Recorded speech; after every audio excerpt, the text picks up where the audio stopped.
आज मैं एक ऐसे विषय पर बोलने जा रहा हूं जो हमारे समाज की जड़ों तक जुड़ा हुआ है। क्या केवल धन से ही सही और गलत तय होता है? क्या यदि आपके पास पैसा है तो आप गलत नहीं हो सकते? शायद आप में से कई लोग इसे सुनकर असमंजस में पड़ गए होंगे, लेकिन सच तो यह है कि हमारी सोच और समाज की सोच में अक्सर अंतर होता है। श्रीमद् भगवत गीता की दृष्टि से श्रीमद् भगवत गीता में भगवान श्री कृष्ण ने धर्म और कर्तव्य का बहुत सुंदर वर्णन किया है। भगवान कहते हैं, तुम्हें केवल कर्म करने का अधिकार है, फल की चिंता मत करो। लेकिन समाज का दृष्टिकोण क्या कहता है? आज हम जिस समाज में रहते हैं वहां यह धारणा बनी हुई है कि यदि किसी के पास धन है तो वह बुद्धिमान, योग्य और सम्मानीय योग है, और यदि किसी के पास धन नहीं है तो चाहे वह कितना भी सच्चा, ईमानदार और योग्य क्यों ना हो, उसे अक्सर उपेक्षित कर दिया जाता है। परंतु गीता में श्री कृष्ण यह नहीं कहते कि धन ही सब कुछ है।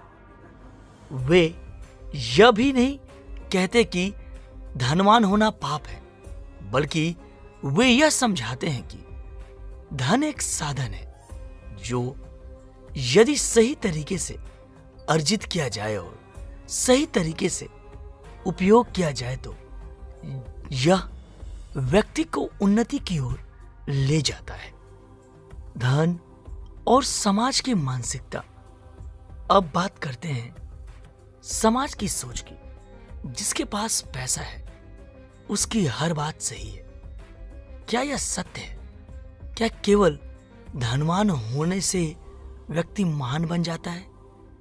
क्या किसी की ईमानदारी, उसकी मेहनत और उसका चरित्र पैसे से कम आंका जाता है? समाज में कई बार ऐसा होता है कि जिसके पास धन नहीं होता उसकी बुद्धिमानी और गुणों को नजरअंदाज कर दिया जाता है। परंतु क्या यह उचित है? भावनात्मक तरीके से देखें तो इसके दो दृष्टिकोण हैं।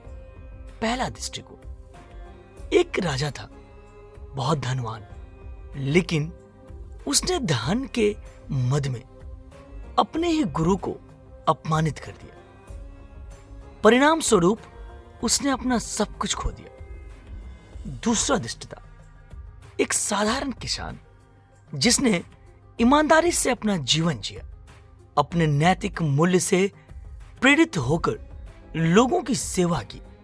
समाज में उसे वह मान सम्मान मिला जो बड़े से बड़े धनवान को भी नहीं मिल सका। इसलिए धन गलत नहीं है, परंतु यह मान लेना कि धन होने से आप सही हैं, यह एक बहुत बड़ी भूल है। श्रीमद् भगवत गीता सिखाती है कि व्यक्ति का आचरण, उसकी सोच और उसके कर्म ही उसे सही या गलत बनाते हैं, ना कि केवल उसका धन।